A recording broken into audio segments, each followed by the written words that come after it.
Bonsoir à tous et bienvenue pour ce quatrième épisode des bénévoles. Aujourd'hui, comme d'habitude, nous allons vous faire un tour des infos NBA. Donc principalement, comme d'habitude, conférence Est, conférence Ouest, plus quelques infos sur les Français, etc. Je vous parle du sommaire un peu plus tard. Avec nous aujourd'hui, donc on a Monsieur Triple Double, Bonsoir à tous. Ostrac Bonsoir tout le monde. et enfin Coach Kira. Et Salut, enfin, bonsoir à tous. Kochira. Merci Kochira de se réveiller pour nous. Le sommaire un peu plus précis. Donc, on va vous parler aujourd'hui de la conférence Est.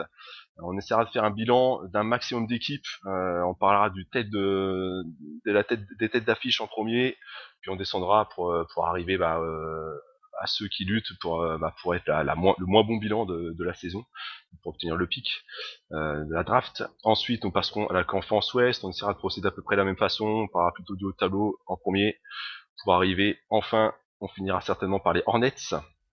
Et enfin, donc, plusieurs rubriques ensuite. On parlera du All-Star Game pour voir quels joueurs seront sélectionnés. Il me semble c'est à partir de demain qu'on saura la sélection définitive. On essaiera de faire un petit point de vue sur tous les Français, les rookies également. Entre autres le duel Ricky Rubio et Kyrie Irving. Et comme d'habitude, quand Coach Kara est présent parmi nous, il nous fera un petit recap sur la NCAA. Donc on va commencer tout de suite avec la conférence Est. Conférence Est dominée pour l'instant par les Bulls de Chicago avec 18 victoires et 5 défaites, suivi par Miami 16 victoires et Atlanta également 16 victoires, avec une défaite de plus pour Atlanta. Donc première question aux bénévoles. On voit, comme je viens de vous le dire, les Bulls sont premiers. Donc a priori c'est le duel qui s'annonce pour la finale de conférence, Chicago contre Miami. Est-ce que Chicago peut enfin battre les Heat en playoff cette année? Moi, je vais me lancer. C'est vrai que sur le match qu'on a vu là de dimanche, le match qu'il fallait pas rater, ça va être difficile, mais pas impossible. Ça va être difficile dans le sens où tant que les Bulls seront uniquement dépendants au scoring de Derrick Rose et qu'ils n'auront pas une deuxième option qui va apporter plus que dans le match de dimanche, ça va être très difficile de battre le Heat de Miami. Ensuite, on voit quand même que grâce à leur banc, les deux équipes sont très très proches et la fin de match est jouée vraiment à pas grand chose, à deux lancers francs ratés de Derrick Rose qui par ailleurs a fait un match énorme. Et donc c'est vrai que ces deux équipes vont vraiment se tenir tête jusqu'au bout pour la première place de la conférence Est. Après, il va falloir voir le rendement de Carlos Boozer. Il est vrai que dans le match de dimanche, il y avait aussi Luol Deng qui a pas pu tenir sa place. Et quand on connaît l'importance de Deng dans cette équipe, on se dit que les Bulls auraient peut-être fait un petit peu mieux. Le fait aussi qu'il joue à l'extérieur. Bon, voilà. Et puis, il y a aussi une petite baisse de forme de Joakim Noah. Vous mélangez tout ça et sur une série, ça va être dur d'aller chercher le Heat de Miami en playoff. Alors pour ma part, je rejoins Mister Triple Double. Néanmoins, je pense quand même que Chicago peut cette année vraiment rivaliser avec Miami, même si le Heat reste mes favoris, hein, je l'annonce depuis le début de saison. Mais il y a une stat vraiment intéressante quand on compare les deux équipes, c'est les points concédés. On voit que Chicago en encaisse 87 par match, tandis que Miami en encaisse 96. Donc là, ça a quand même une différence énorme qui pourrait jouer sur une série. Surtout qu'on sait que les attaques ne sont pas au top cette saison, donc encaisser 96 points pour une équipe comme Miami, qui justement la saison passée avait plus impressionné par sa défense que par son attaque. Donc c'est assez étonnant de la part de Miami de se retrouver avec 96 points encaissés, tandis que Chicago en encaisse presque 10 de moins. Donc à ce niveau-là, je crois qu'en défense, Thibodeau a bien mis sa griffe et je crois que cette année, ça pourrait peut-être faire la différence sur une série contre Miami. En tout cas, ce serait un duel très intéressant et vraiment serré. Voilà, bah écoutez, de mon côté, je pense que sur une série de playoffs, Chicago n'a pratiquement aucune chance de battre Miami. Derrick Rose, voilà, porte les boules sur ses épaules. Il suffit qu'il ne soit pas au top pendant les 48 minutes. Et les Bulls à ce moment-là, je pense, n'auront absolument aucune chance de battre Miami avec LeBron James, Dwayne Wade, Chris Bosh ainsi que tous leurs joueurs de complément qui, contrairement à l'année dernière, apportent vraiment beaucoup. Des joueurs comme Mario Chalmers, Norris Cole, Shane Battier, enfin vraiment des joueurs de complément qui sont très présents. Aslem aussi. Aslem, bien sûr, voilà, Aslem qui maintenant apporte beaucoup en sortie de banc. Donc sur une série de playoffs, je vois vraiment pas comment les Bulls pourraient battre Miami 4 fois, même en 7 matchs. On y reviendra plus tard, mais on pourra se poser la question aussi, est-ce que quelqu'un peut battre Miami sur une série? On y reviendra quand on parlera certainement d'Oklahoma. Donc ça, on a vu la tête de la conférence Est, Chicago-Miami. Juste derrière, on trouve Atlanta, donc 16 victoires, 6 défaites, dont on va pas beaucoup parler pour l'instant, surtout qu'on y reviendra plus tard. Et juste derrière se place une équipe plutôt surprise, personne n'aurait placé là, je pense, en début d'année. Philadelphie, les Sixers, qui sont à un bilan de 15 victoires pour 6 défaites. Alors, à votre avis, est-ce que Philadelphie peut continuer sur ce rythme, ou bien ils vont forcément avoir un coup de mou pendant la saison? Ça va être difficile à prévoir, hein. Philadelphie, ce qui tient cette équipe, c'est son collectif et surtout sa défense. Puisque ça fait partie des meilleures défenses de la ligue. J'ai pas la stat en tête. C'est la meilleure défense. Hein. C'est la meilleure de la défense ligue. voilà, Ouais. de la ligue. Donc ça va les tenir au moins, à mon avis, dans le top 4-5. Ils descendront pas plus bas. Là où j'ai peur pour les Sixers, ça va être au niveau des playoffs. Dans une première série ou dans un premier tour où ça va pas forcément être facile pour eux. Déjà, l'expérience des joueurs, c'est une jeune équipe avec Drew Holiday, on a Lou Williams, il y a quelques vétérans, mais c'est quand même une jeune équipe dans l'ensemble. Il y a Tadeusz Young aussi. Donc une équipe avec un gros banc, puisque il y a quand même plus de 7 joueurs qui inscrivent plus de 10 points par match dans cette équipe, qui est quand même une stat assez intéressante. Le danger vient un petit peu de partout, mais on a bien vu que sur une série de playoffs, en playoffs, il va falloir avoir le go-to guy, celui qui va vous amener plus haut. Et Philadelphie n'a pas ce joueur-là, n'a pas ce scoreur qui va prendre une fin de match à son compte, comme on appelle ça un closer, vraiment type Kobe, type Carmelo Anthony. Il leur manque ça, et ça va être préjudiciable à mon avis pour les playoffs. Sur la saison régulière, ça peut tenir encore dans le top 5 grâce à leur défense. Voilà. Bah, je partage un petit peu l'avis de Mister Triple Double à ce sujet, surtout au niveau des playoffs. Sur la saison régulière, bah, écoutez, déjà lors du précédent numéro, on annonçait plus ou moins voilà la chute prochaine de Philadelphie, pensant qu'ils ne pourraient pas tenir le rythme. Bah, on voit que pour l'instant, ils tiennent toujours aussi bien au niveau des victoires que de leur qualité de jeu. Voilà, ils sont toujours à plus 11 en termes de différence attaque-défense. Donc toujours les premiers dans la ligue à ce niveau-là. Voilà, donc jusqu'à quand est-ce que ce rythme peut-il durer pour les Sixers? Je pense que s'il continue comme ça peut durer jusqu'à la fin de saison.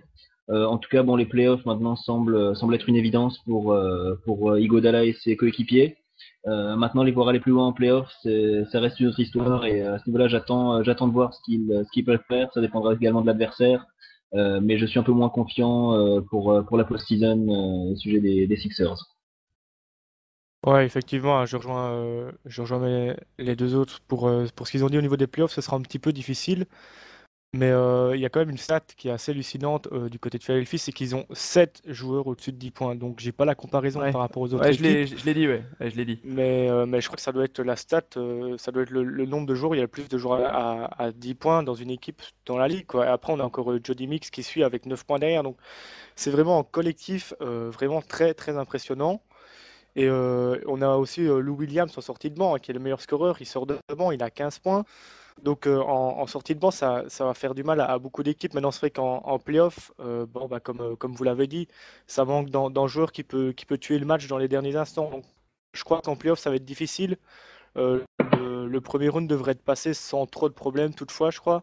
Mais une fois qu'ils vont tomber sur Miami ou sur Chicago, puisque ce sera l'affrontement certainement en demi-finale de conférence, ça deviendra plus compliqué, ça c'est certain. Mais c'est même pas sûr qu'il puisse passer, par exemple, contre une équipe comme Boston qui a énormément d'expérience dans la post-season, dans les playoffs. Moi, j'attends de voir une série Boston-Philadelphie au premier tour, par exemple. Je suis pas persuadé que les Sixers passent le premier tour, hein. Ce sera un duel Voilà. intéressant puisqu'on a Boston qui descend un peu, même s'il a repris une certaine forme, et on a dans le côté Philadelphia qui étonne avec une certaine jeunesse contre la vieillesse de Boston. Donc effectivement, ça sera un duel très intéressant, très ouvert. Mais voilà, faudrait voir les formes des deux équipes en fin de saison pour pouvoir juger. Je crois que c'est encore un petit peu tôt Oui. pour donner l'un ou C'est l'autre favori. Ce sera un duel très intéressant, ça c'est certain. c'est sûr, oui, mais de toute façon, c'est sûr, c'est que Philadelphie ne partira pas forcément favori, que ce soit contre Boston, contre Orlando, contre peut-être Atlanta, peut-être Indiana, mais en tout cas, ça risque d'être une série assez serrée. Et on a hâte d'y être, en tout cas. Ouais. Alors, ce qui est sûr, c'est qu'au jour d'aujourd'hui, il serait opposé à Indiana. Donc transition parfaite. Indiana, bah, un peu le même cas que Philadelphie. On a même beaucoup parlé encore dans les précédents épisodes, mais bah, ils sont toujours là, avec l'apport de David West à l'intersaison.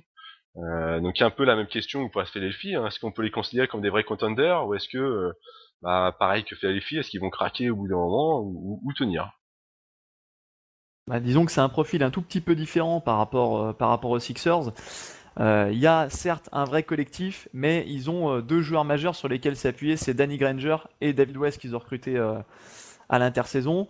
Les autres joueurs complètent très bien. Le banc, par contre, me semble moins fort que celui de Philadelphie, surtout que George Hill vient de se blesser, donc on ne sait pas pour combien de temps il va en avoir.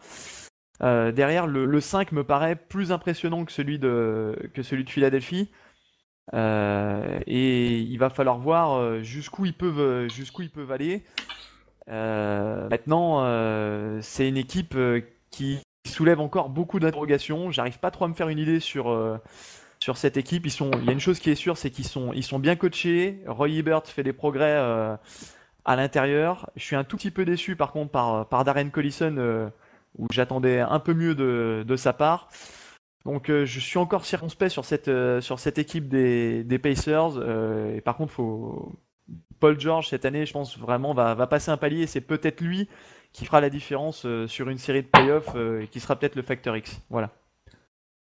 Bah c'est sûr, de toute façon, quand on regarde l'équipe d'Indiana, on voit Danny Granger qui reste quand même le leader de l'équipe, qui est cette année à 17 points de moyenne. Roy Hibbert, Paul George, West, Collison, Hansbrough, George Hill, même s'il vient de se blesser, ça reste une équipe quand même qui peut compter sur beaucoup de joueurs de qualité dans la rotation. Maintenant, je pense que même si normalement une qualification en playoff ne devrait pas poser trop de soucis pour Indiana, comme pour les Sixers, passer le premier tour sera déjà un très bel exploit. Et au-delà, ce sera pratiquement mission impossible, je veux dire, de passer l'écueil Chicago ou Miami. En tout cas, il y a des jeunes joueurs de qualité pour construire, et d'ici à 2-3 saisons, voilà, avec un peu plus de maturité pour des joueurs comme Roy Hibbert, Paul George, Collison, je pense que ça peut vraiment donner quelque chose de très intéressant du côté d'Indianapolis. Très bien, merci. Euh, Vas-y, Strack, pardon. Ouais, je voulais juste rajouter que par rapport à Philadelphie, la petite différence qu'il y a, c'est que Danny Granger est plus en leader offensif que Iguodala, hein, du côté des 76ers. Et je crois que ça Ouais. pourrait jouer aussi, hein, dans un duel entre les deux équipes. On pourrait avoir Danny Granger qui peut prendre ses responsabilités offensives dans les dernières minutes d'un match serré, tandis que c'est vrai que, comme on l'a dit, hein, du côté de Philadelphie, il n'y a pas vraiment de joueur capable de sortir de l'ombre et d'aller claquer 5-6 points dans la dernière minute pour faire gagner son équipe, tandis que Danny Granger est plus ce type de joueur qui est capable de mener son équipe vers la victoire. C'est Ah, sûr, je suis tout à- le seul qui a ce Vas-y, vas-y. profil-là côté Sixers qui pourrait clore un match sur un petit coup de folie, c'est Lou Williams. Après, lui, il a vraiment ces caractéristiques-là. Les autres, c'est pas vraiment l'ADN de l'équipe. Oui, c'est sûr. Indiana, un joueur comme Granger peut facilement prendre feu et marquer 40 points dans un match de playoff s'il le faut. David West, même si cette année, bon, au niveau de ses statistiques, il est largement en dessous de ses moyennes en carrière, peut également élever son niveau de jeu. Donc, je pense que pour les playoffs, j'aurais plus confiance en Indiana qu'en Philadelphie. Maintenant, ça va rester quand même difficile d'aller loin cette saison. Et surtout, tout dépendra des duels, je pense. Genre, Ouais, évidemment, genre Indiana paraît plus armé à défendre contre Howard, alors que Philadelphie sont peut-être un Oui. peu plus faibles. Donc ça, on pourra en reparler certainement dans les prochains épisodes quand on aura peut-être un classement un peu plus précis, car pour l'instant, ça se joue à 1 ou 2 victoires. exactement. C'est clair. Euh, et donc derrière Indiana, on retrouve Orlando que je viens de parler. Donc on va pas en parler cette semaine, bien qu'on pourra en dire 2 mots plus tard au bout du sommaire. On va directement passer à Boston qui se retrouve 7e de cette conférence avec un bilan neutre de 10 victoires pour 10 défaites. Donc la question va être très courte et très simple. Est-ce l'année de trop côté Boston? L'année de trop, je sais pas, parce que ben, on a eu en cas un peu similaire à l'Ouest avec Dallas, qui a très mal commencé la saison et qui reprend un peu des couleurs, puisque maintenant ils affichent un bilan positif. Et Boston a eu un peu du mal à démarrer, ils ont notamment enchaîné 5 défaites consécutives. Et là, on a Paul Pierce qui est en train de prendre l'équipe à bout de bras pour pallier la blessure de Rajon Rondo. Et d'ailleurs, depuis que Rondo est blessé, les Celtics sont à 5 victoires pour 2 défaites. Donc c'est quand même une stat intéressante. On voit que Paul Pierce peut prendre le rôle de leader et passer sous silence une absence comme Rondo qui n'est pas rien quand même, hein, puisqu'il est à plus de 9 assists par match. Et donc voilà, pour moi, les Celtics, l'année de trop, je ne sais pas. Certainement pas. Les playoffs, ils y seront, c'est quasiment une certitude. Maintenant, ben, j'en attends pas grand-chose cette saison, hein, tout au plus passer le premier tour en fonction de la place qu'ils occuperont en fin de saison régulière. Mais voilà, ça reste une belle équipe avec de bons joueurs qui pourraient ennuyer, pourquoi pas Miami ou Chicago. Mais de là à les battre, ça restera très très compliqué, hein, voire impossible même. Après, bon, ce qu'il faut, c'est aussi considérer quels étaient leurs objectifs en début de saison. Est-ce qu'on peut vraiment dire que Boston, avec son effectif, jouait le titre cette année, ou une qualification en playoff était-elle l'objectif? Si tel est le cas, je pense que oui, ils l'atteindront. Mais l'équipe, en l'état, même s'il y a toujours le Big Three, Garnett, Allen et surtout Paul Pierce, qui depuis la blessure de Rondo, comme l'a dit Ostrak, et cartonne du feu de Dieu. Mais quand on regarde au-delà de ces joueurs, franchement, c'est le néant absolu. Contrairement aux autres années où il y avait des Marquis Daniel, des Tony Allen, des Glenn Davis, des role-players qui s'intégraient parfaitement dans une équipe capable de gagner le titre. Cette année, on se retrouve avec des joueurs comme Avery Bradley, enfin des joueurs qui sont quand même beaucoup plus faibles, Sacha Pavlovic. Bon, il y a Michael Pietrus qui est venu un peu renforcer l'effectif, mais au niveau, comment dire, des role-players, des seconds couteaux, je pense que c'est ce qui va un peu pêcher du côté des Celtics, surtout qu'avec la blessure de Jeff Green, qui était censé être l'une des pierres angulaires de l'équipe derrière les stars, ça fait quand même un joueur de marque en moins.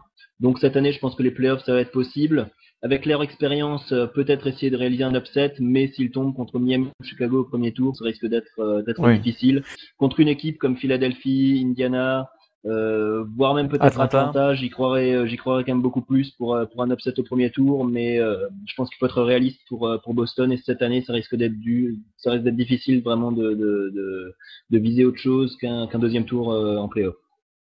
Bon, je vous rejoins sur vos analyses. Après, c'est vrai que coach, je te trouve un petit peu dur sur les role-players de Boston. Moi, je pense à Brandon Bass, à Pietrus. Bon, c'est pas vilain non plus, hein. Après, c'est vrai que derrière, quand on va chercher plus loin dans la rotation, les Avery Bradley, les Pavlovic, etc. Bon, là, c'est clair que c'est beaucoup plus faible. Même si Marquis Daniels, à ma connaissance, n'est pas blessé, il joue là cette année, hein. Il joue, c'est peut-être lui aussi peut-être que lui aussi ouais, il a un peu baissé de pied, hein. C'est vrai que c'est plus le joueur qu'on a connu du côté de Dallas. Ou même ou la première époque à Boston, je pense que depuis sa blessure l'année passée, c'est un peu plus dur pour lui. Après, je te rejoins complètement sur le fait qu'ils peuvent réaliser un upset au premier tour et qu'ils peuvent se qualifier de par leur expérience. Il va falloir réintégrer Rajon Rondo quand il va revenir.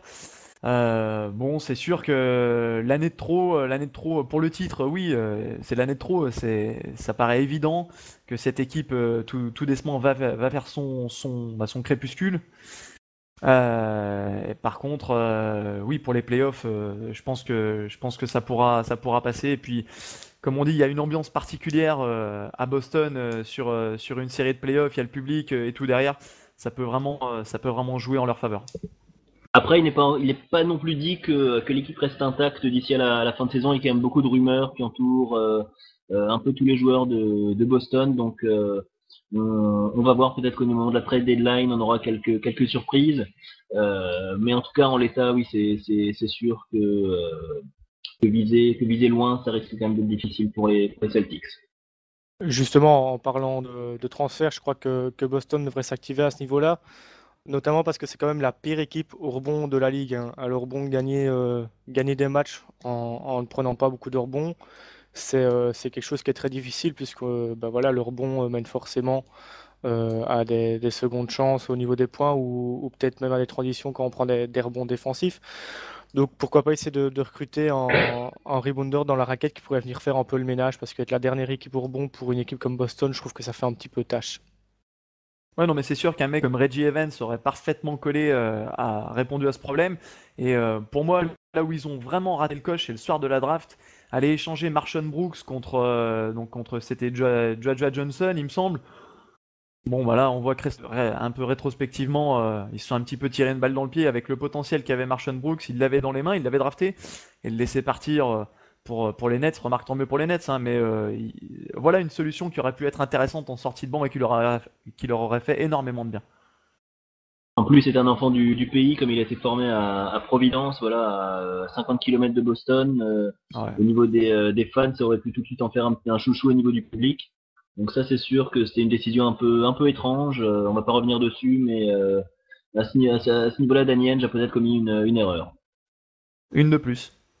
Une de plus, voilà, exactement, ouais. Très bien.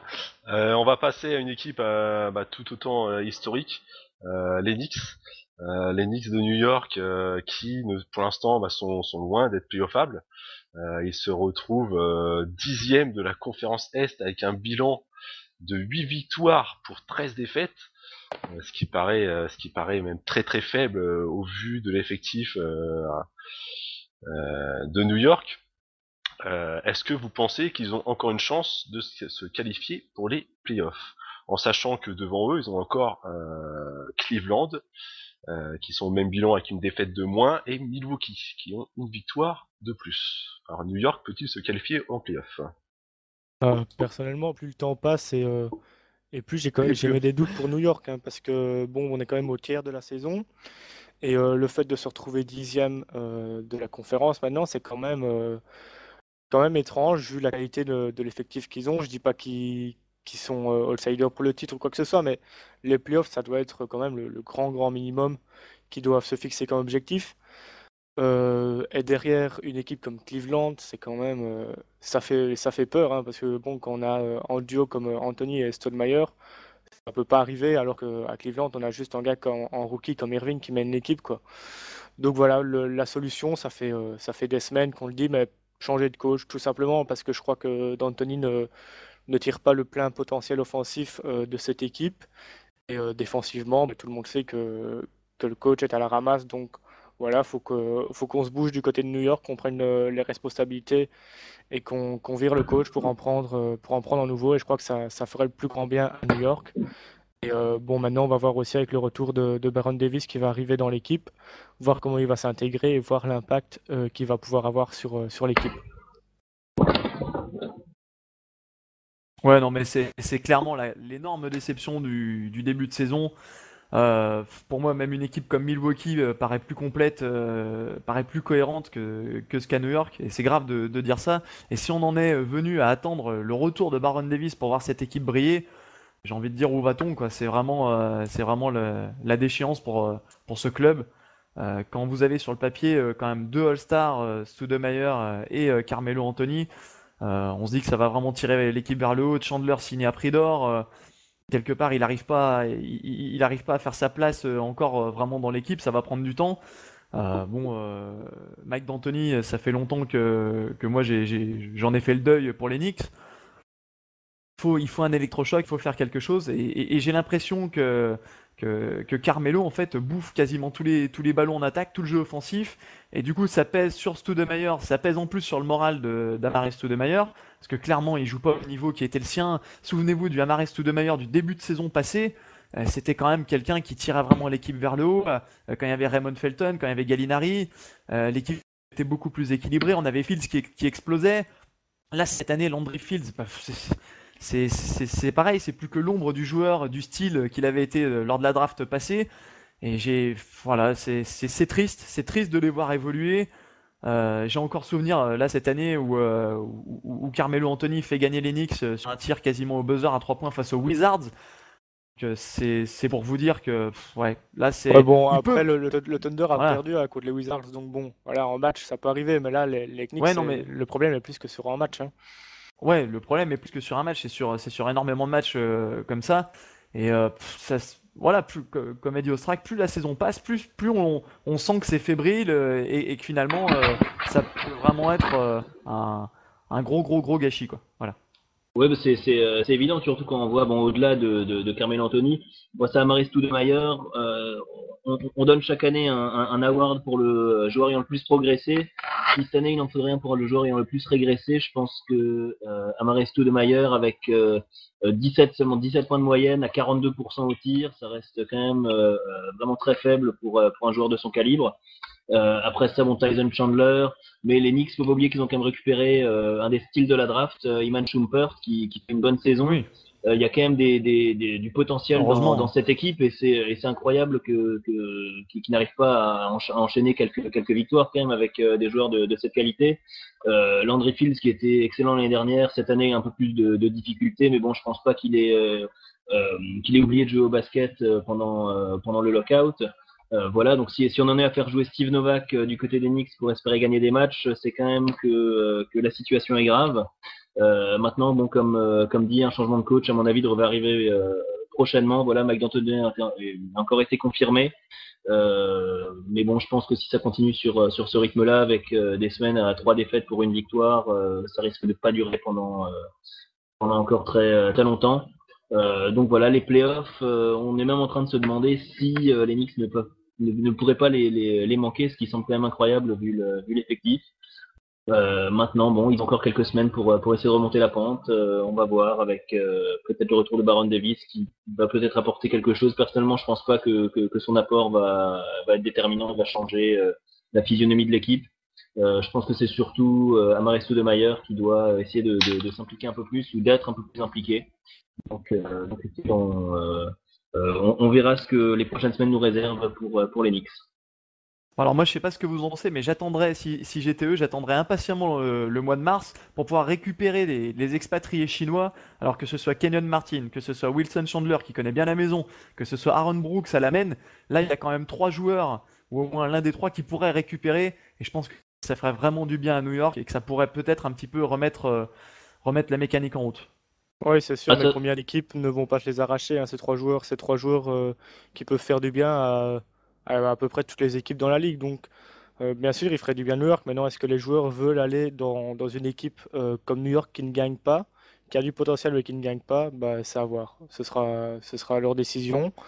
Mais c'est sûr que des joueurs comme Martin, par exemple, préfèrent du bien à New York, en Détroit, comme tu as dit. c'est sûr, et puis ils ont quelques joueurs qui pourraient servir de monnaie d'échange, comme par exemple Tony Douglas, Bill Walker, pour essayer de récupérer, pourquoi pas un bon shooter ou un bon arrière, peut-être un autre meneur. Donc il y a quand même quelques options du côté des Knicks. Ce serait quand même absolument fabuleux qu'ils n'arrivent pas à remonter la pente d'ici la fin de saison. En attendant, quand on voit la qualité de jeu de Denver, avec le recul, on peut quand même dire que le transfert d'Anthony était quand même une erreur, hein, puisqu'on voit que Denver est deuxième de la conférence Ouest, mais ça on en parlera plus tard. Mais je pense qu'ils ont lâché trop, ils ont trop voulu ajouter une superstar à leur effectif, et maintenant ils payent un peu les conséquences d'avoir lâché tant de joueurs de qualité. Très bien.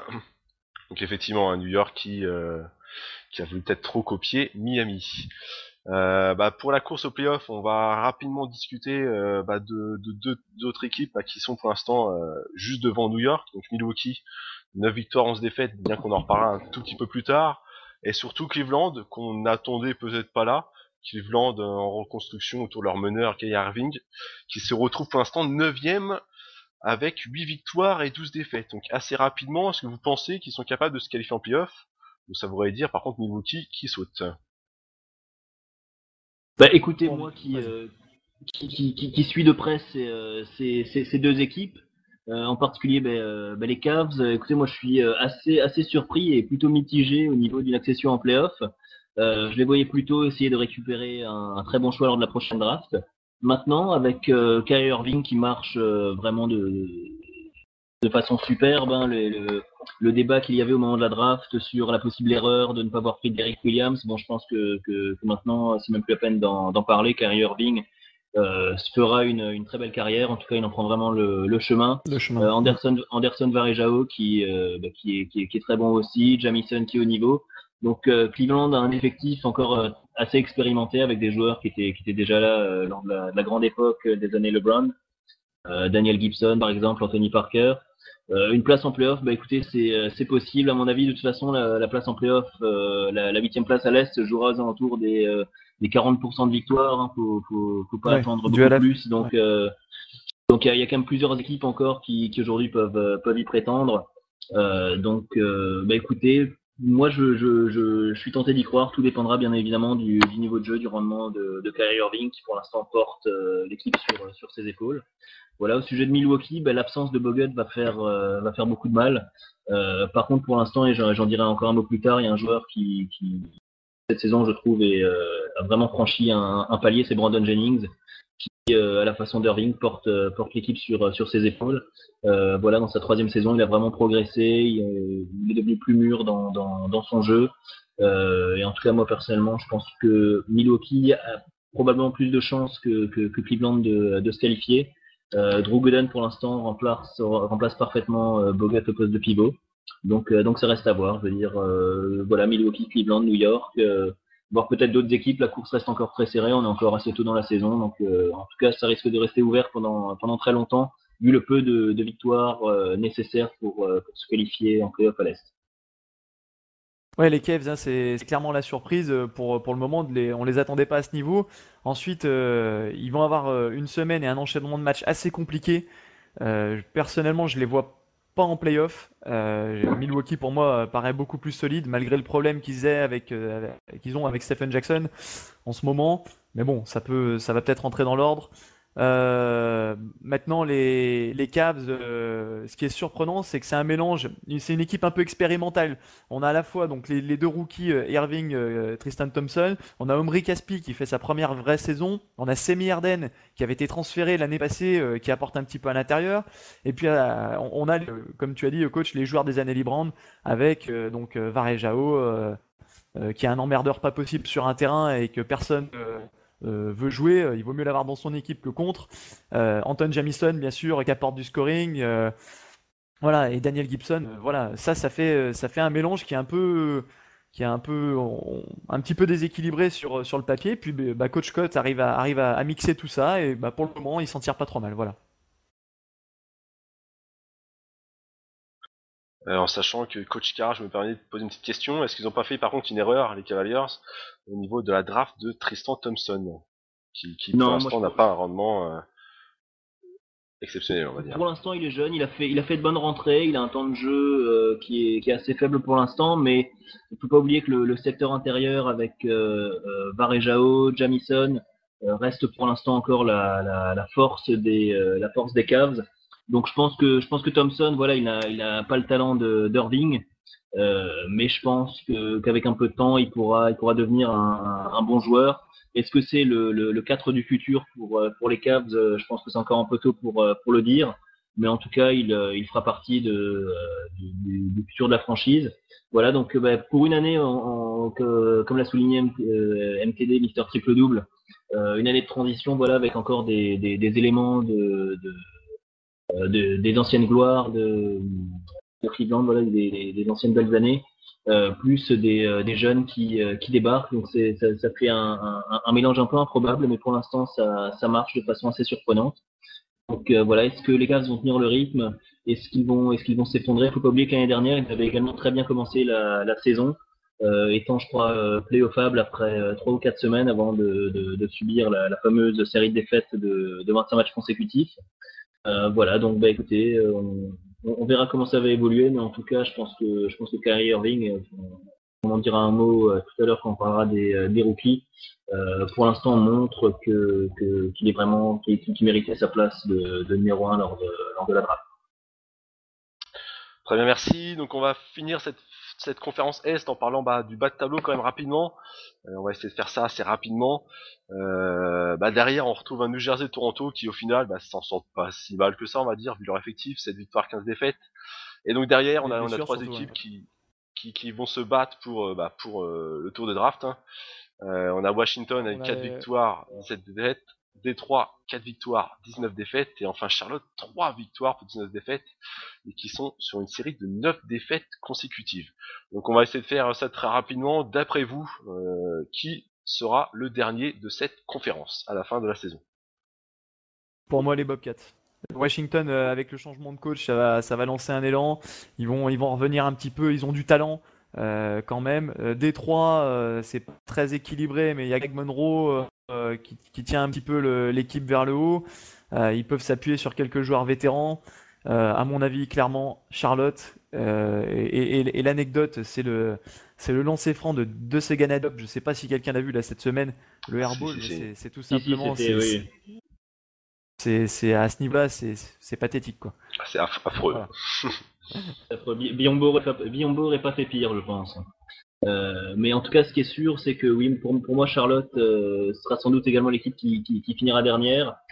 Voilà pour la simple raison qu'ils viennent juste de recommencer, comment dire, de commencer leur reconstruction avec Kemba Walker et Biombo. À part ça, tous les autres joueurs de l'effectif pratiquement pourraient bouger. Voilà, il y a juste DJ Augustine qui a un peu de potentiel, mais sinon on a des vétérans voilà qui sont plus ou moins sur le déclin et des role players voilà qui joueraient en bout de banc dans la plupart des équipes ou en D-League. Alors que Washington et Détroit, il y a quand même quelques éléments de qualité. Greg Monroe, par exemple, à Détroit, ou alors à Washington, même si bon, il fait une moyenne John Wall, mais il y a quand même des joueurs comme Nick Young Ouais, ouais. qui ont quand même du talent et du potentiel. Donc ils sont un petit chouïa au-dessus de Charlotte au niveau de la reconstruction. Donc voilà, bon à mon avis ça se jouera pas à grand chose. Voilà, ces trois équipes clairement pas le niveau des précédentes. Après ça, bon Toronto, New Jersey, si ils continuent avec leur série de blessures, pourraient bien rejoindre ce groupe malheureusement. Alors que Toronto notamment avait montré de très bonnes choses avec Andrea Bargnani comme leader qui a été impressionnant cette année. Donc voilà, bon, le bas de tableau de la conférence Est, à mon avis, sera assez clair et limpide. On aura ces équipes. Donc voilà, pour moi, Charlotte voilà, finira quand même avec le bonnet d'âne. Personnellement, je rejoins Coach Ira et Mister Triple Double, mais bon, Charlotte finira dernier, à mon avis, c'est une certitude, mais je me pose surtout une question par rapport à Charlotte, c'est qu'il faut quand même se rappeler qu'il y a 2 ans, ils se sont qualifiés en playoff, hein. Ils avaient un effectif avec Stephen Jackson, Gerald Wallace, Raymond Felton, Boris Dio, Tyrus Thomas, Tadeusz Schottler, donc c'était tous des joueurs de qualité, et la vraie question qui se pose, c'est qu'est-ce qu'on fait au niveau du front office des Charlotte? Parce que quand on a un effectif tel qu'ils avaient il y a 2 ans, je ne vais pas dire que c'est un effectif qui casse la baraque, mais il était encore assez jeune, puisque on n'avait pas beaucoup de joueurs qui avaient plus de la trentaine. Et finalement, aujourd'hui, on se retrouve dernier de la conférence Est. Donc, bon, Jordan a déjà fait beaucoup d'erreurs en tant que au sein des Charlotte, pardon. Et j'ai l'impression que les bourdes, ils les accumulent hein, du côté du front office. Et ça fait peur parce qu'on ne sait pas trop quelle direction prend la franchise. Et voilà, personnellement, Charlotte, enfin, voilà, moi, ça me fait peur au niveau des années à venir pour le niveau de jeu qu'il pourra afficher dans le futur. Bah, c'est Bah, sûr, de toute façon, Michael Jordan l'avait dit après la qualification en playoff, il avait trouvé l'effectif bon, mais pas assez bon pour jouer le titre. Et lui, ce qui l'intéresse, c'est de jouer le titre. C'est pour ça qu'il a ouais. dynamité un effectif moyen Et- playoffable. Voilà, il préfère jouer le titre dans quelques années plutôt que d'enchaîner les 7-8e places à l'Est. Alors c'est sûr qu'il y avait beaucoup de joueurs de qualité et on ne sait pas où aurait été l'équipe l'année dernière et cette saison. Maintenant, c'était sa motivation, donc on verra. Pour l'instant, c'est sûr que le choix est discutable au vu de ce que donne la franchise cette saison. Mais bon, avec peut-être un bon tour de draft l'année prochaine, Anthony Davis pourquoi pas, ou Perry Jones, voilà, ça pourrait bien renforcer les Bobcats. Non, mais exactement, la réponse, il faut pas la chercher plus loin, c'est que Jordan, il joue la gagne, il joue pas pour avoir une équipe en playoff 7, 8, 6e place. Il s'en fout de ça. Lui, ce qu'il veut, c'est monter une grosse équipe qui à terme puisse jouer le titre, puisse rivaliser. Voilà, et pour ça, il sait que ça passe par la draft, ça passe par bien drafter. Bon, pour le moment, j'ai envie de dire qu'il en a un sur deux cette année avec Kemba Walker, parce que Biyombo, vraiment, là, il va avoir du mal à nous faire croire que c'était un bon choix de draft. Maintenant, voilà, la réponse, elle est là, et il va falloir, je les soupçonne même cette année de limite de tanker pour avoir le premier choix, pour avoir le plus de chance à la draft, quoi, hein. Bon, enfin, moi, quand je retrouve avec un joueur comme Gerald Anderson qui est leader offensif avec 15 points, personnellement, ça me fait peur, quoi. Enfin, je sais pas, c'est un mec qui devrait être quatrième ou cinquième option offensive.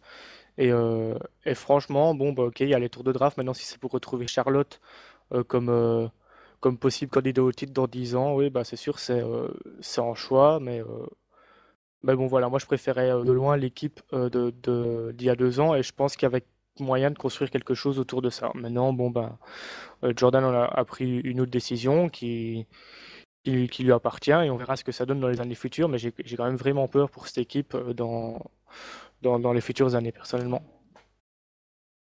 Très bien, merci. Ça va nous terminer cette conférence Est, pour laquelle on aura passé quand même un certain temps. On va donc passer à la conférence Ouest. Du coup, on va essayer d'aller un peu plus rapide. Donc, je vous demanderai aussi d'être un peu plus concis sur vos réponses, nos auditeurs de Basket Evolution ne passent pas non plus 3 heures à écouter notre émission. Donc, on va essayer de faire ça un peu plus rapide du coup, conférence Ouest. Donc, vous inquiétez pas. Du coup, pour le prochain bénévole, on essaiera de passer plus de temps sur cette conférence, vu que ça fait plusieurs fois qu'on passe plus de temps, je pense, sur la conférence Est. Donc conférence Ouest dominée par Oklahoma City. Et d'ailleurs Oklahoma City qui a pour l'instant le meilleur bilan de la ligue avec 16 victoires et 4 défaites.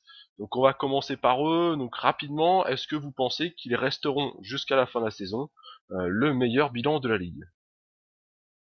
Pour Le ma meilleur part, je bid. crois que ça va jouer à peu de choses avec Chicago, hein, parce que Chicago et Miami aussi d'ailleurs me paraissent d'un niveau plus ou moins équivalent à Oklahoma City. Mais pour avoir regardé le match contre les Clippers qu'Oklahoma a perdu, le facteur X, ça va rester James Harden, hein. James Harden en sortie de banc, c'est 16 points. C'est le meilleur scoring en sortie de banc, juste devant Lou Williams de Philadelphia. Et James Harden, quand il fait un mauvais match, bah, Oklahoma City n'est pas à son niveau. Donc Ouais. sur la saison, ça posera pas de problème. Ils vont peut-être perdre 2-3 matchs à cause de ça. Maintenant, la vraie question, ce sera surtout de voir son niveau en playoff. Parce que je crois que c'est lui qui va pouvoir amener l'équipe jusqu'aux portes de la finale. Et donc voilà, plus qu'en Kevin Durant, dont on sait qu'il sera assez consistant sur toute la saison, je me pose des questions sur James Harden et sur l'impact qu'il peut avoir sur une série de playoffs. Voilà. Pour ma part, je vais enchaîner en parlant un petit peu de Westbrook. Westbrook, on l'avait beaucoup critiqué pour sa gestion des ballons l'année passée. Alors, il aime toujours autant scorer, il en a les capacités athlétiques, il a un jump shoot qui est plutôt pas mal. Maintenant, c'est vrai que Westbrook, là, il vient d'exploser là sur la semaine. Il vient d'être élu joueur de la semaine pour la conférence Ouest. Je pense que l'obtention de son nouveau contrat lui a libéré l'esprit aussi. Donc, il va faire très très mal toute la saison. Le problème d'Oklahoma City, c'est que justement, Durant et Westbrook vont attirer quasiment tous les ballons d'attaque. Et si James Harden fait un match moyen ou un mauvais match, ils vont peut-être passer à côté, perdre des matchs. Et il va falloir qu'il y ait quelqu'un du banc qui apporte un petit peu de scoring, parce que c'est pas avec la paire intérieure qu'ils ont. Ibaka, Kendrick Perkins, ça va marquer et finalement assez peu de points. Ça va très bien défendre, mais marquer assez peu de points. Du coup, sans présence intérieure pour pouvoir mettre des points, c'est quand même un point faible. Et on l'a vu face aux Clippers avec Blake Griffin qui s'est un petit peu fait plaisir avec les intérieurs d'Oklahoma.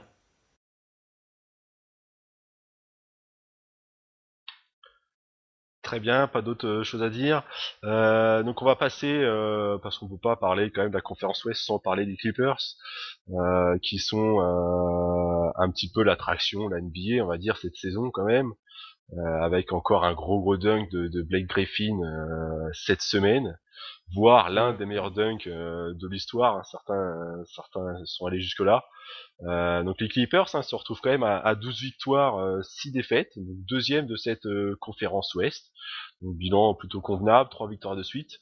À votre avis, est-ce qu'ils vont tenir là? Est-ce que ce classement est surtout dû à l'apport de Chris Paul, ou est-ce que c'est plus un bilan complet de l'équipe, à l'apport de Butler entre autres aussi?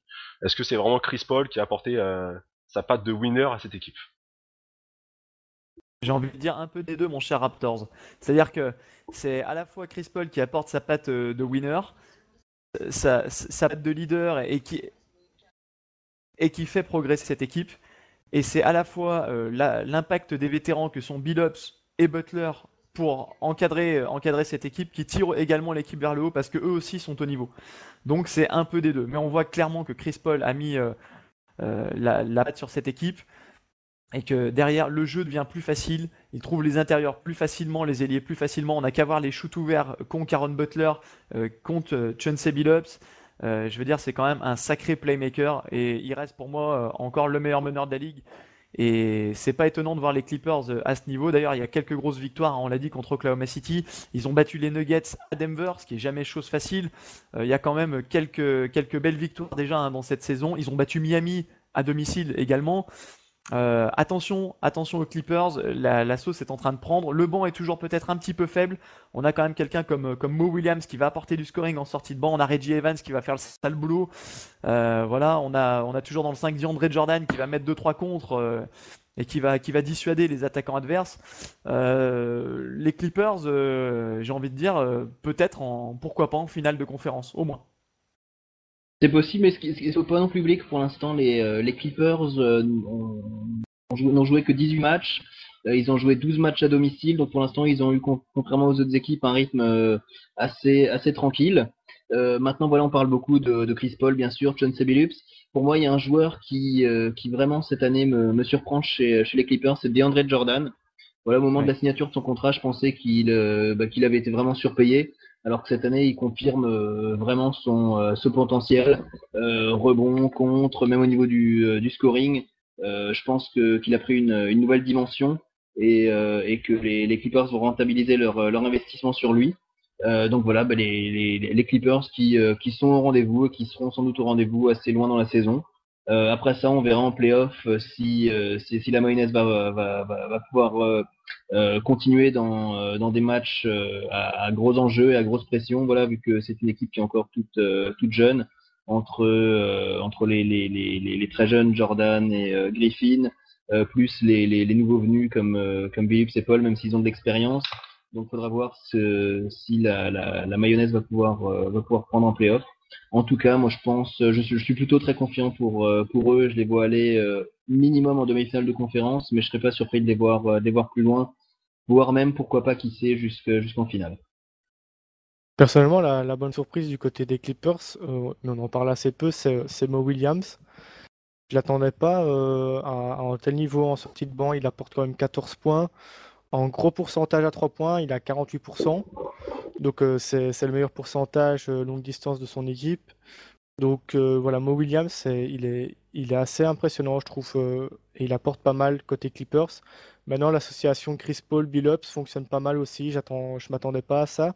J'aurais pensé que Chauncey Billups aurait été un peu sur le déclin avec l'âge, et finalement pas du tout. Je trouve qu'il retrouve une seconde jeunesse parce que justement Chris Paul lui apporte beaucoup d'espace pour ses tirs longue distance, et on sait qu'avec Billups, ça pardonne pas.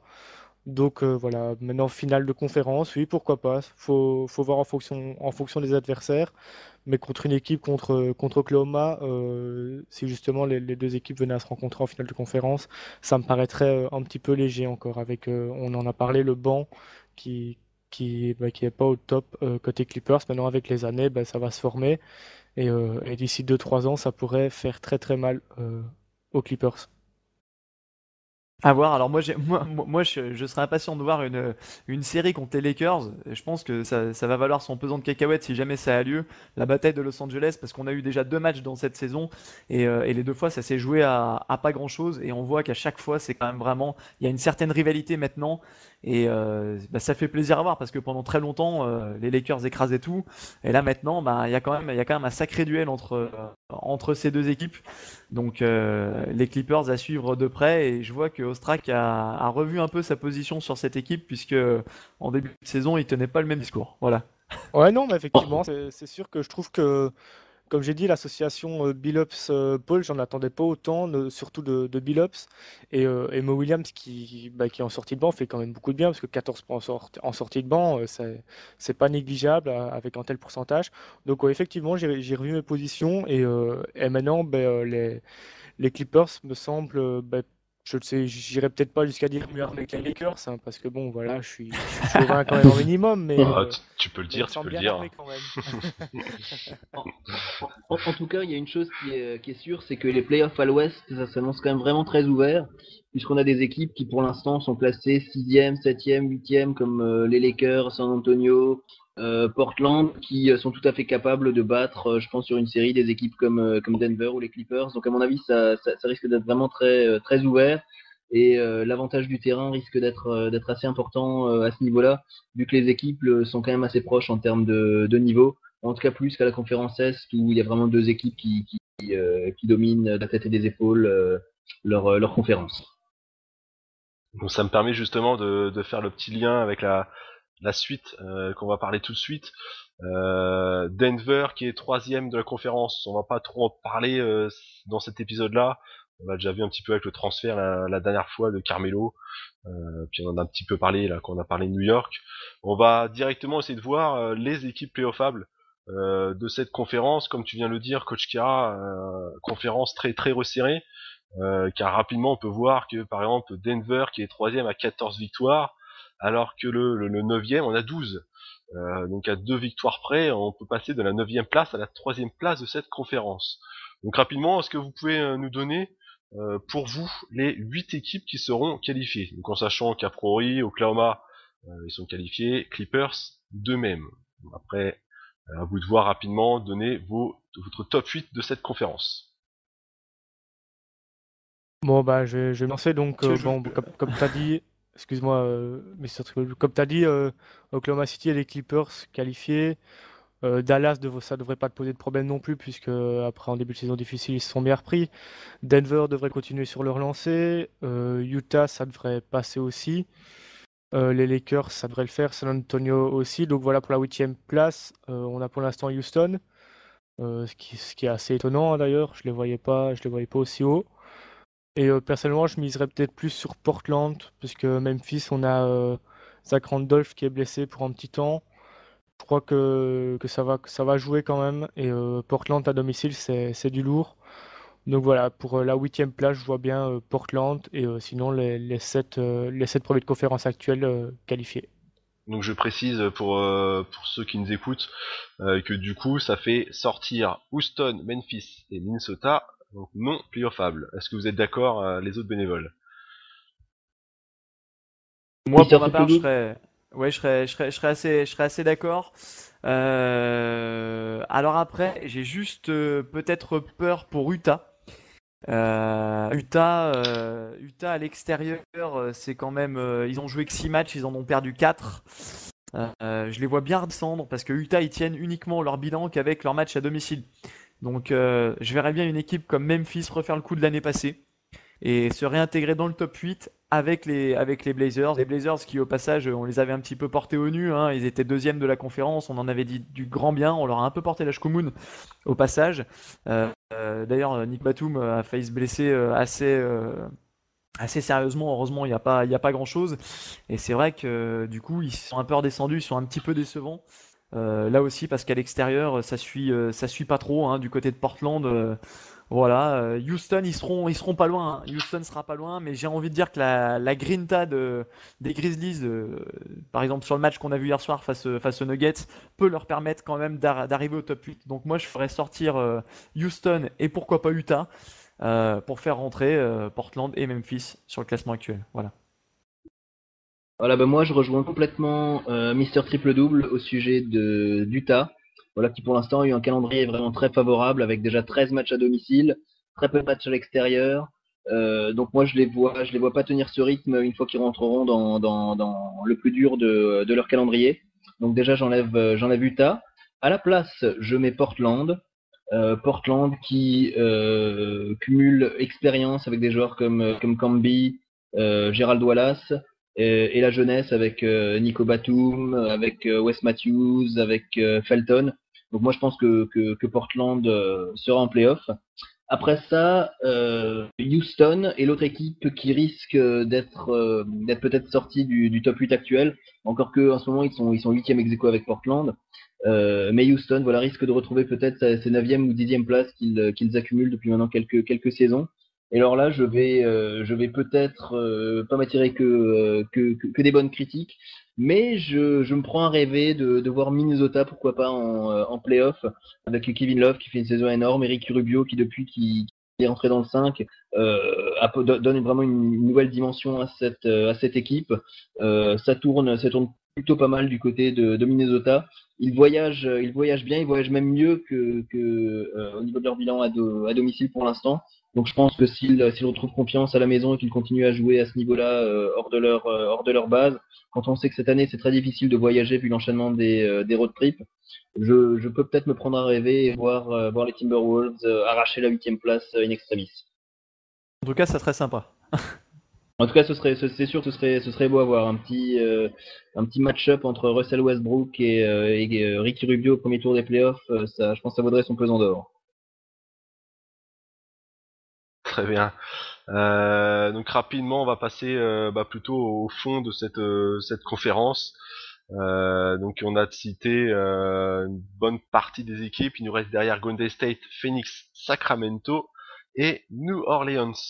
Donc on peut peut-être parler de New Orleans et de leur management qui ont mis Chris Kaman sur la liste des transferts et qui n'ont toujours pas re-signé pour l'instant Gordon. Est-ce que vous trouvez ça logique de leur part, vu leur bilan de 4 victoires et 17 défaites? Et si jamais vous avez un petit mot à dire sur les autres équipes, vous pouvez également y aller. Voilà, bah écoutez, moi pour les Hornets, je soutiens à 100% ces décisions.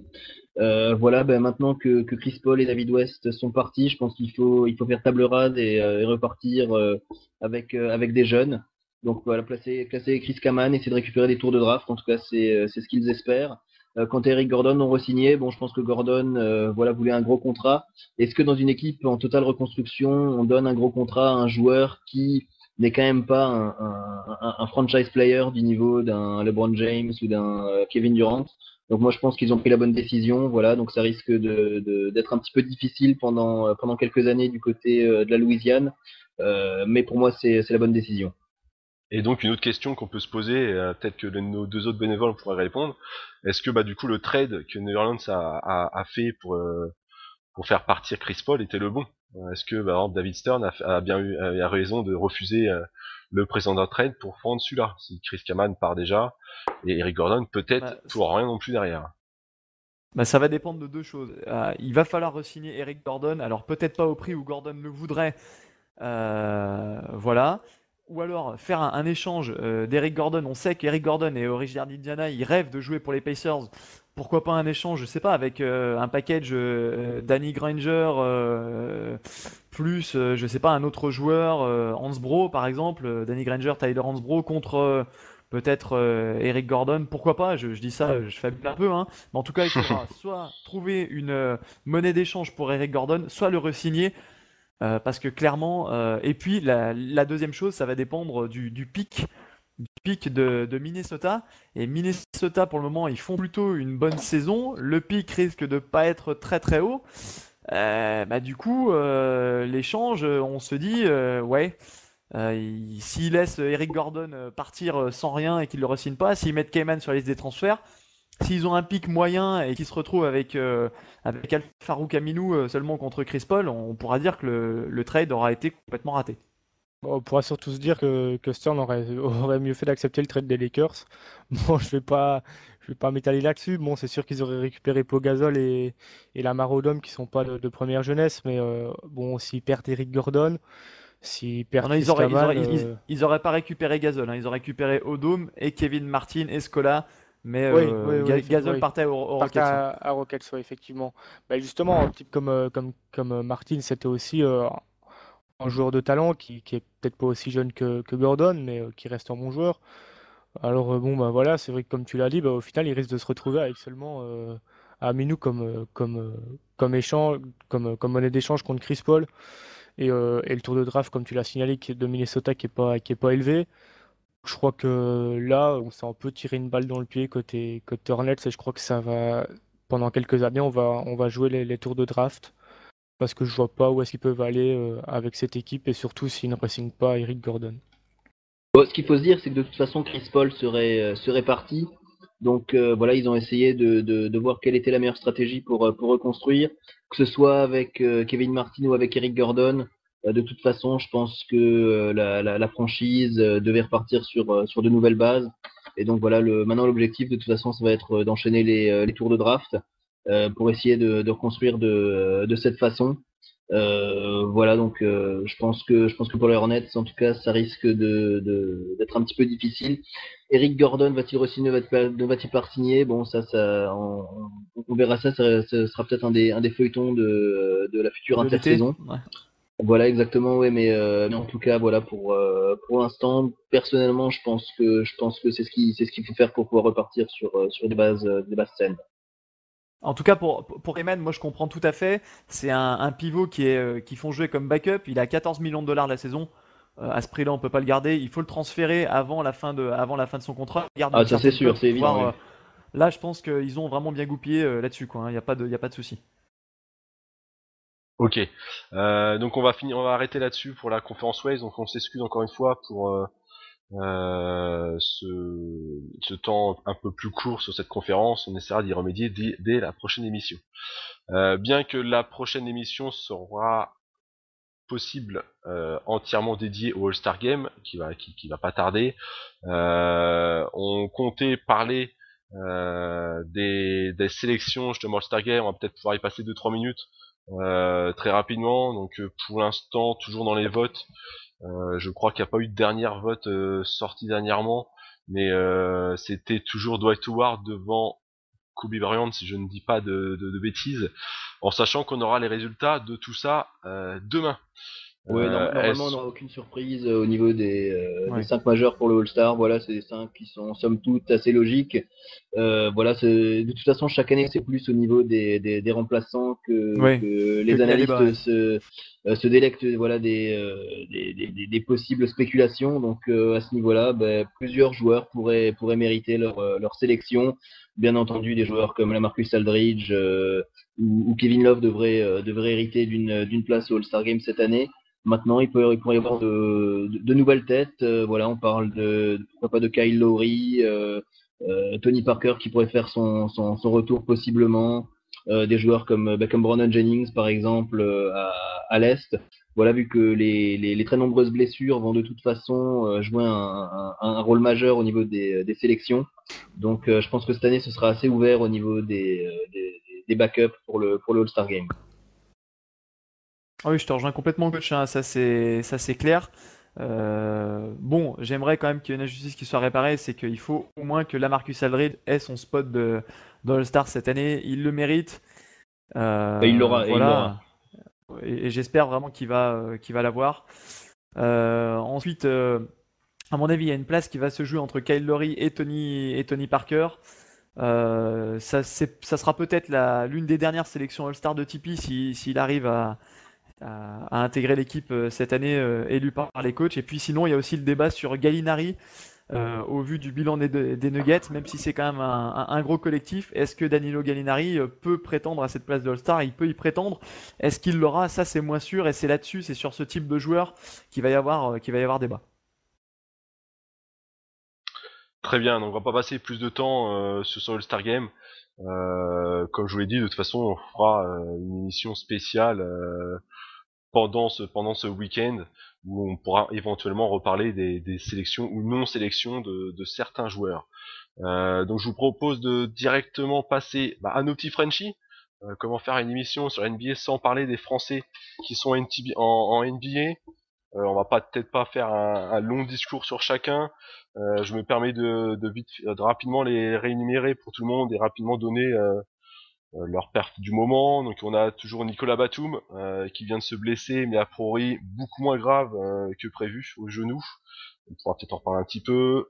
Michael Pietrus qui a trouvé vraiment un très bon rôle à Boston. Joakim Noah un petit peu en deçà.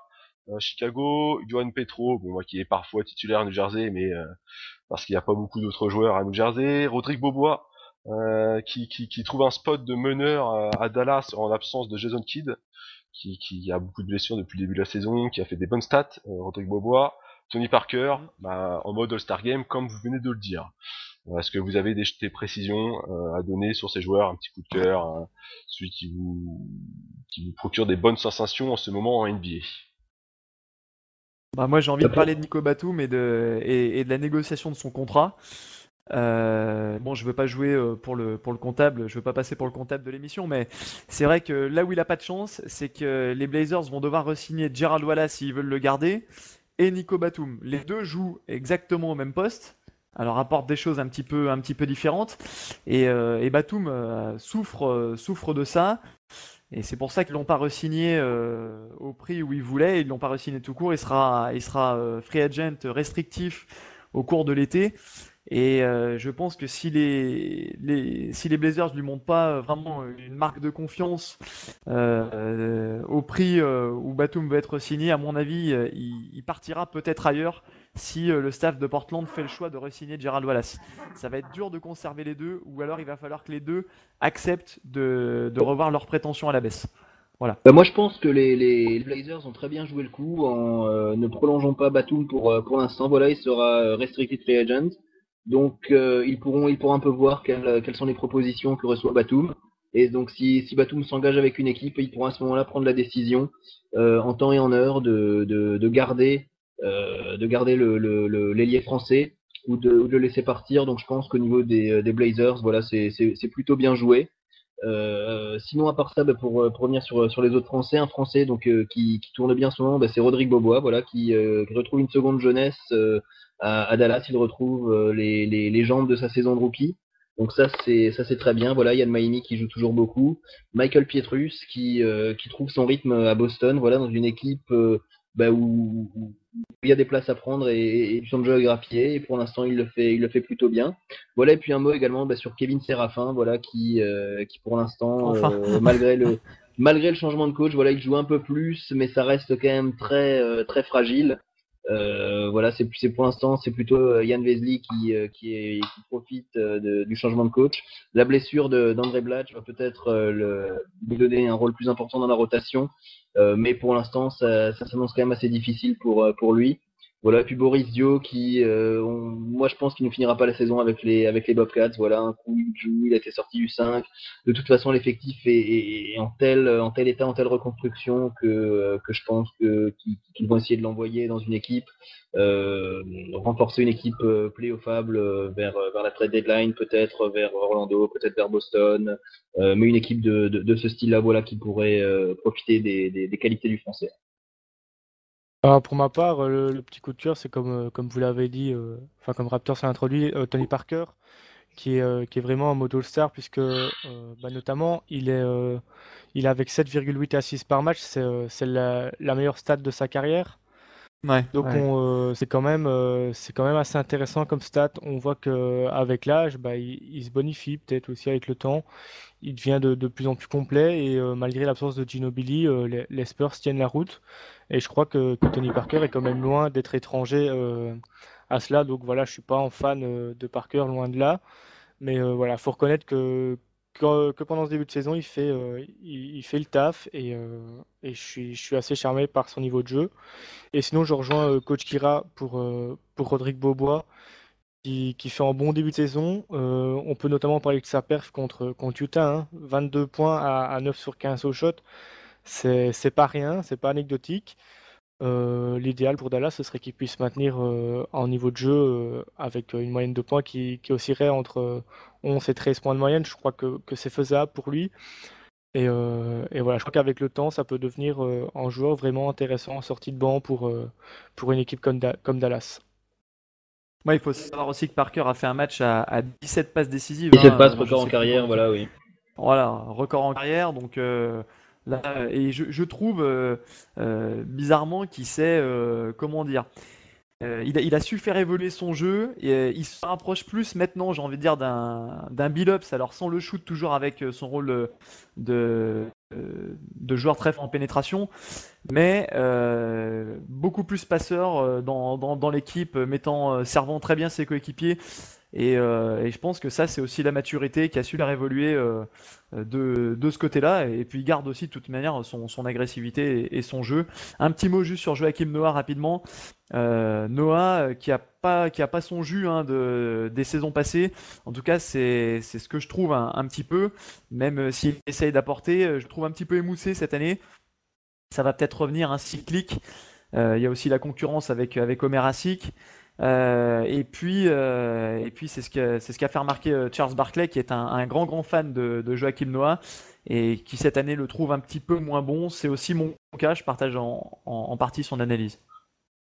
Voilà, et puis juste également pour ajouter, vous pouvez retrouver sur le site et sur le forum, pour ceux qui ne l'ont pas encore lu, un grand dossier sur les 15 ans pour les Français en NBA, voilà, donc avec un petit récapitulatif pour tous nos compatriotes qui ont eu la chance de jouer dans la Grande Ligue. Voilà, et puis également donc chaque semaine un petit mot sur l'état de forme de nos petits Frenchies dans le Weekly Roundup, toujours sur le forum. Effectivement, tu fais bien de le rappeler. Donc tout ça sur basketevolution.com, bien entendu. Donc un bilan plutôt positif de nos petits Frenchies. La plupart ont du temps de jeu, à part peut-être Séraphin. Et ils montrent plutôt des bonnes choses. Je pense que vous serez tous d'accord avec ce bilan. On va passer donc au rookie qu'on a déjà parlé lors de la précédente émission, mais qui est Ouais. toujours intéressant, toujours intéressant de se mettre à jour. Donc, comme tu viens de le dire, n'hésitez pas à aller sur le topic rookie ranking sur basketevolution.com. Je vais pouvoir vous donner très rapidement le top 3 de ce classement. Donc on retrouve en numéro 1 Kyrie Irving, qui n'était pas une surprise, qui a donc gagné une place. En 2 Ricky Rubio, donc on a déjà dit tout le bien qu'on en pensait. Et si vous regardez un petit peu les émissions à la télé française, vous avez certainement déjà entendu parler. Et en 3 Marshawn Brooks, la surprise de New Jersey, qui reste à la 3e position. Est-ce que vous avez des choses en particulier à dire sur ces jeunes rookies? Pour ma part, je me permets de prendre la parole. C'est quand même ce qui est impressionnant, c'est Ricky Rubio qui est quatrième meilleur donneur d'assists de la saison.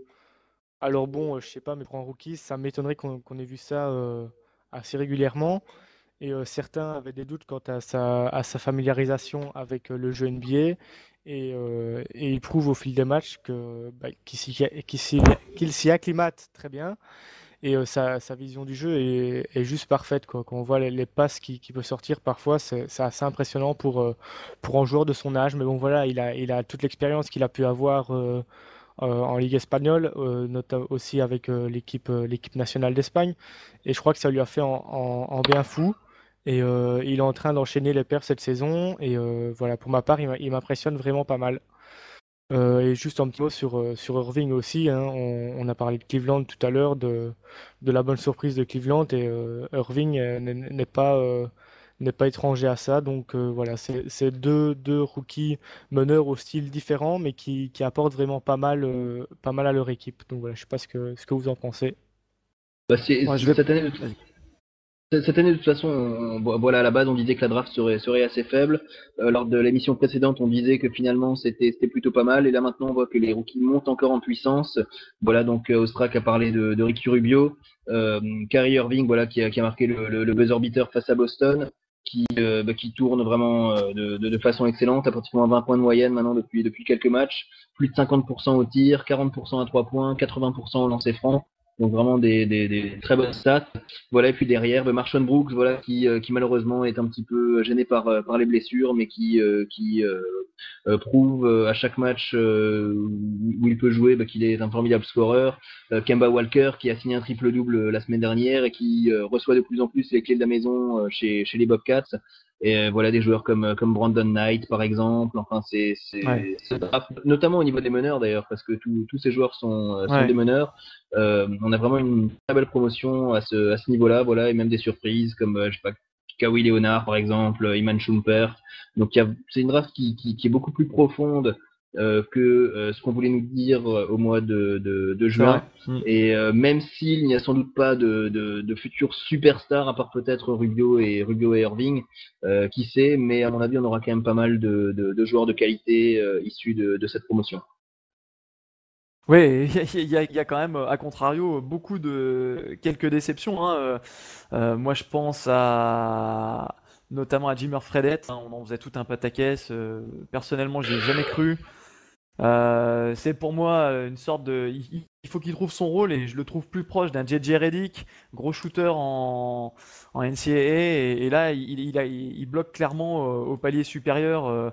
Bon, alors en plus, il tombe peut-être pas dans une équipe où il pourrait s'adapter. Donc, bon, déjà, Fredette, bon, voilà, pas sans sas. Il y a Yann Vesely aussi, moi j'en attendais pas mal avec les Wizards. Et puis bon, il tombe un peu dans le marasme. Alors, pareil, là, l'équipe joue pas non plus pour lui. Bon, t'as dit tout à l'heure qu'il a bénéficié du changement de coach. Moi, je trouve pas vraiment. Enfin, bon, il piétine un peu. Il a vraiment du mal. Alors après, on a un cas différent comme Enes Kanter, lui qui souffre de la grosse concurrence intérieure du Jazz. Il serait tombé dans n'importe quelle autre équipe. Je pense qu'il aurait fait des stats autres que ce qu'il produit actuellement. Ensuite, hors Rubio et Irving, moi, c'est deux joueurs que je trouve vraiment très très bons, que j'adore. J'ai vraiment un petit coup de cœur pour Marshawn Brooks. Alors, il a vraiment un style à la Kobe Bryant. Alors il fera pas sûrement pas la carrière de Kobe, mais bon déjà sur ce qu'il arrive à montrer, lui par contre est vraiment tombé au bon endroit. Chez les Nets, ils avaient besoin de scoring, il l'apporte. Et mon autre coup de cœur de ces rookies, c'est Brandon Knight de Détroit, qui à mon avis le rayon de soleil avec Greg Monroe et qui va constituer l'avenir de la franchise des Pistons. On entendra parler de ce duo plus tard, à mon avis. Brandon Knight, Greg Monroe, c'est vraiment là-dessus qu'il faut s'appuyer. Voilà, pour avoir vu les Pistons notamment face aux Hawks d'Atlanta, le match qu'ils perdent en prolongation, je l'ai trouvé vraiment pas mal, hein. Même si de temps en temps ça se marche un petit peu sur les pieds avec Rodney Stuckey, voilà. C'est sûr. Et juste pour ajouter un petit mot sur Jimmer Fredette, voilà, moi je pense que au moment de la draft, les équipes, voilà, je sais pas ce qui leur a pris de le drafter aussi haut, qu'il a quand même un jeu complètement unidimensionnel, voilà, en NCAA. Ça pouvait passer, mais au niveau de la NBA, un niveau beaucoup plus physique. Moi, je pense qu'il va faire une carrière à la Kyle Korver, c'est-à-dire dans un rôle de remplaçant shooter, jouer un Ouais, petit quart d'heure par match, mais les personnes qui l'imaginaient All-Star tournant à 25 points de moyenne et à 80% à 3 points au shoot, voilà, ça, je pense qu'il fallait pas s'attendre à des miracles non plus au sujet de l'ancienne star de BYU. La comparaison avec Reddick est excellente, hein. Je crois que c'est les mêmes même profils au niveau profil, ouais. des joueurs et les mêmes déceptions qu'ils apportent aussi au niveau NBA, hein. Bah Oh, ça, je comment trouve dire, dur c'est à- bon, je veux dire, c'est le profil du joueur star en NCAA qui a pas forcément les qualités athlétiques, physiques de vitesse pour performer en NBA. Des joueurs comme ça, il y en a eu beaucoup. Il y a eu Adam Morrison, JJ Redick, Oui, oui, bien Tyler sûr, ouais. Hansbrough, voilà, qui était de très loin le meilleur joueur, probablement le meilleur joueur de la décennie en NCAA. Lors depuis le début des années 2000, voilà, et puis qui en NBA est un simple role player. Donc après ça, bon, c'est justement pour ça que les équipes draftent des joueurs sur leur potentiel et leur potentiel athlétique, plutôt que sur leurs résultats en NCAA. Des joueurs, voilà, Josh McRoberts, enfin on pourrait en citer des dizaines et des dizaines, qui étaient des superstars en université et qui en NBA, voilà, sont rentrés dans le rang. Bon, je mettrais juste un petit bémol sur Ricky Rubio. J'adore la vision du jeu, j'adore même la défense qu'il apporte. Par contre, il faudrait pas que Ricky Rubio se transforme en Bricky Rubio. Parce que là, je veux dire, au niveau de l'adresse, il avait plutôt bien démarré. Et là, il sort des matchs à 20%, 25% de réussite. Alors, j'ai pas eu l'occasion de revoir les Wolves depuis les gros matchs qu'ils avaient joués en début de saison. Est-ce que il y a des positions ouvertes qui rentrent pas, ou est-ce qu'il prend des tirs un petit peu difficiles? Je sais pas trop. Il va falloir qu'il change son fusil d'épaule et qu'il essaye au moins d'arriver aux 40%. Parce que à terme, ça va peut-être poser problème. Les équipes vont vraiment défendre sur ses pénétrations et sur ses décalages pour les passes décisives, et beaucoup moins sur son tir extérieur. Bon, au Et niveau de la juste un petit mot comparaison, sur- on peut soutenir avec Rajon Rondo, hein. Désolé, coach Kira. Voilà, On peut soutenir Vas-y, je avec t'en Rajon prie. Rondo entre Rubio et Rondo. c'est un C'est peu vrai que ça. Ouais. le style de jeu est assez similaire. Et maintenant, c'est vrai que si les équipes peuvent se permettre de laisser 1m50 ou 2 mètres à Rubio au niveau du shot, comme certaines le font avec Rondo, c'est vrai que ça peut être problématique pour Minnesota. Voilà, juste un dernier mot sur le meneur espagnol. Moi, ce qui me surprend, c'est ses qualités de rebondeur. Voilà, on le voit frôler le triple-double déjà à plusieurs reprises. Quand on sait qu'on a un joueur comme Kevin Love à Mm. Minnesota qui attrape tout ce qui lui passe au-dessus de la tête, ça me surprend quand même de voir ce meneur voilà, prendre 7-8 rebonds de façon très régulière. Donc, il a vraiment Ouais. un potentiel voilà, qui est réel. Et je pense qu'il va se développer dans un très bon joueur, probablement All-Star s'il continue sur ce rythme. Merci. Même si je vous ai trouvé particulièrement dur avec Jimmer Fredette, qui pour l'avoir vu plusieurs fois, c'est le genre de joueur quand même que vous mettez dans une autre équipe, parce qu'il faut quand même rappeler que les Kings, il n'y a aucune structure, hein, c'est un peu de Marcus Cousins qui décide un peu, on a l'impression dans cette équipe. Je suis sûr que vous le mettez dans une autre équipe, il pourrait avoir un rendement bien meilleur, mais bon, on verra ça dans Ah non, le mais futur. ça c'est sûr. À la J.R. Redick, mais de là à en faire un titulaire dans une bonne équipe, ça sera compliqué pour lui. Ah, Moi vous je suis clair, mettez, moi je crois pas du tout en Fredette. Et moi, depuis, moi et depuis très longtemps. tu me mets Jimmer Fredette meneur Lakers, je sens bien le carton. Et après, ce n'est peut-être que mon avis. Donc maintenant qu'on a fini cette draft 2010-2011, on va s'intéresser un petit peu plus à la prochaine draft hein, qui arrive cette année. Et donc on va laisser la parole cette fois-ci à Coach Kira pour son habituel et désormais mythique résumé de la NCAA. Voilà, la chronique NCAA, voilà, bah écoutez, on en est pratiquement aux 3 quarts de la saison. Voilà, donc on est maintenant bien avancé, les choses sont bien définies. Donc bah, écoutez, je vous propose de faire un petit point des six conférences majeures, voilà, où évoluent toutes les grosses universités, les gros joueurs. Voilà, on va commencer donc avec l'ACC, l'Atlantic Coast Conference, avec déjà 2 équipes pratiquement assurées de la participation à la March Madness. C'est North Carolina et Duke. Voilà, 2 équipes qui tournent très bien.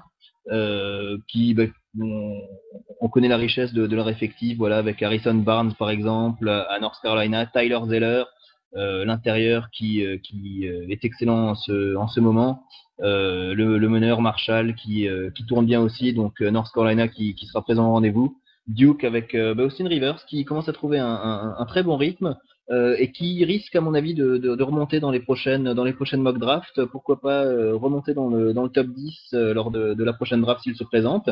Derrière, 2 équipes dont on parle un peu moins mais qui sont excellentes. Florida State qui a justement battu coup sur coup Duke et surtout qui a écrasé North Carolina de 30 points. Donc Florida State, ainsi donc que Virginia qui seront également probablement à la March Madness. Donc ces 4 équipes, on peut déjà pratiquement les considérer comme qualifiées. Après ça, dans la Big East, Syracuse, voilà, qui n'est plus invaincu après avoir perdu à Notre-Dame. Mais Syracuse qui reste le favori de la conférence avec toujours Chris Joseph, Scoop Jardine, voilà le pivot Fab Melo qui sera probablement drafté fin de premier tour, début du second tour s'il se présente et pour l'instant blessé, ça fait un peu mal à Syracuse, l'ancienne université de Carmelo Anthony notamment. Derrière Syracuse, c'est assez ouvert, mais il y a 2 équipes qui sont largement au-dessus du lot, c'est Marquette et Georgetown. qui sont également pratiquement sûrs d'être qualifiés pour la March Madness. West Virginia, qui est toujours bien. Une équipe qui est en déclin, c'est Connecticut, le champion en titre, où oui, rien de plus. Voilà, 5 défaites en 7 matchs. Moi personnellement, je sens pas vraiment de cohésion dans l'équipe. André Drummond alterne le bon, le moins bon. En tout cas, il est quand même assez décevant cette année comparé au buzz qu'il avait eu cet été lorsqu'il a annoncé qu'il allait finalement rejoindre Connecticut dès cette année. Voilà, Lamb qui fait une saison mi-figue, mi-raisin. Donc voilà, Yukon, à mon avis, bon, ça passera pour la March Madness, mais il faudra se reprendre, surtout au vu du potentiel de l'équipe. Et puis des équipes comme Louisville, Seton Hall, Notre Dame et Cincinnati qui peuvent aussi prétendre à la Madness. Dans la Big Ten, la Big Ten, c'est pour l'instant de loin la meilleure conférence cette année, puisque sur les 12 équipes, 9 devraient pouvoir prétendre à une place à la March Madness. Pour l'instant, voilà, Ohio State avec Jared Sullinger qui semble être la meilleure équipe. Michigan State est également toujours là.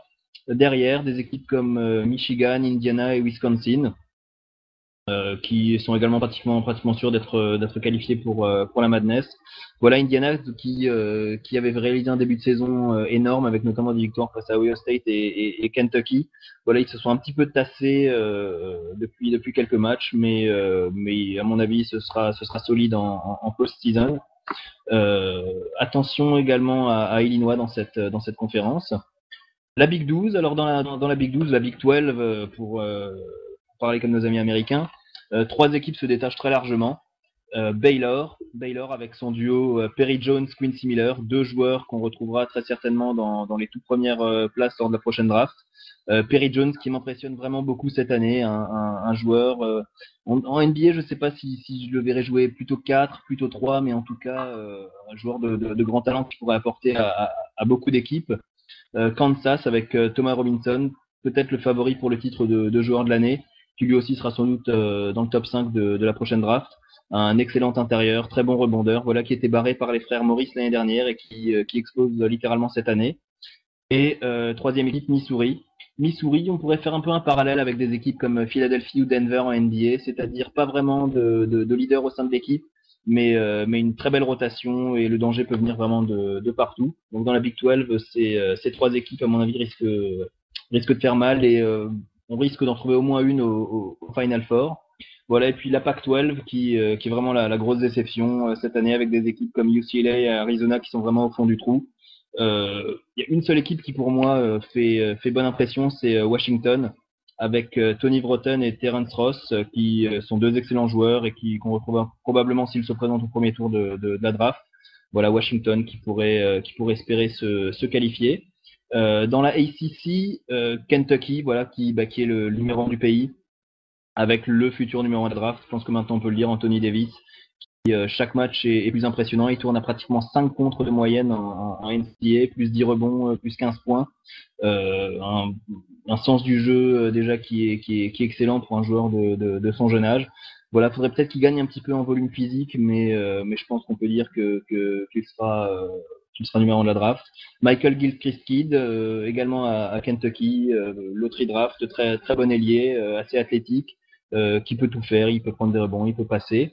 Voilà, et puis donc toujours dans la SEC, Florida Vanderbilt, qui sont de très bonnes équipes.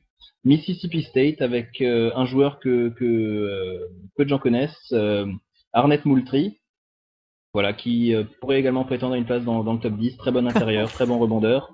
Voilà, que vous découvrirez sans doute en NBA l'année prochaine. Et puis donc, enfin pour finir avec les autres conférences, voilà, 3 équipes qui impressionnent. Murray State qui est toujours invaincu, voilà maintenant 21 victoires pour les Racers, seule équipe invaincue du pays et ils pourraient finir la saison entièrement invaincus, ce qui ne veut pas dire qu'ils sont la meilleure équipe, mais en tout cas ils seront très dangereux lors de la March Madness.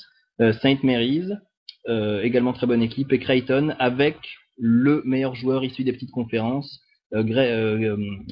McDermott, voilà, qui tourne à 20 points de moyenne cette année et qui est un petit peu comme Jimmer Fredette, fait le buzz. Voilà. Alors, je pense pas qu'il soit drafté aussi haut que Fredette, mais on risque d'entendre parler de lui en NBA, en tout cas dans les discussions au sujet de la draft. Voilà, donc une fin de saison qui s'annonce passionnante, encore très ouverte, même si pour l'instant Kentucky, Syracuse sont les favoris, mais on risque de voir une March Madness très, très ouverte et très prometteuse.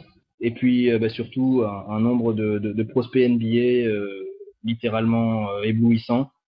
Voilà, Anthony Davis, Perry Jones, Harrison Barnes, Sullinger. Enfin, vraiment, ce sera une très belle draft si tous y vont.